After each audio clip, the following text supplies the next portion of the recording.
One of the reasons why Medicis were able to take all the power in Florence for 300 years was their ability to leverage on their position at the center of an hub-and-spoke system connecting them with most other Florentine families. They were able to frame the same issue in different ways to different audiences without publicly taking any explicit position.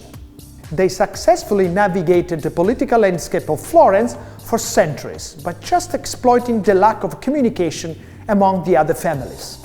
In network theory, individuals positioned in between unconnected others are usually referred to as brokers and are supposed to take advantage of this position like the Medicis used to.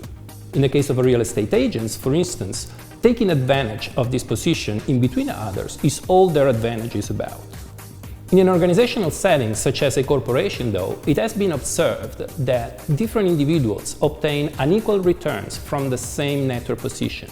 And in a recent work, we show that this differential is due to the different strategic orientation these people have toward brokering. When in the same position, individuals can tend to behave as arbitraging brokers who actively exploit the opportunities given by informational asymmetries, or as collaborating brokers who link disconnected others in a manner that favors information sharing. In the first case, we can say that there is alignment between the position in a network and the individual strategic orientation. In the latter, we say that there is misalignment.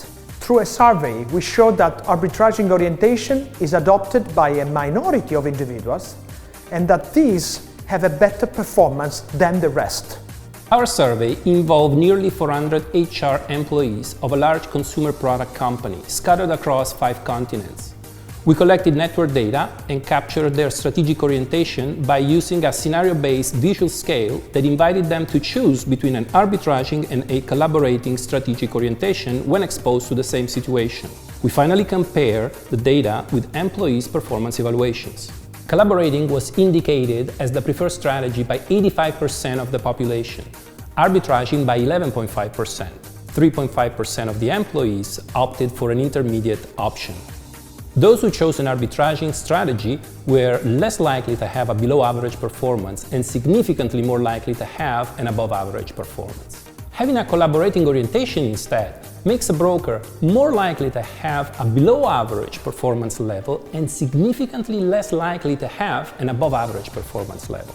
Our results suggest that consistency between one's position in a network and their behavior yields extra personal benefits, while collaborating brokers seems to socialize the advantages of their position and suffer lower gains in personal performance. One of the reasons why brokers have higher performance level is because they're often the source of new ideas. While the arbitraging broker preserves the ownership of such ideas, the collaborating broker dilutes its own contribution and might end up losing the ownership of the idea. Our paper shows that a more entrepreneurial approach to corporate life seems to pay off.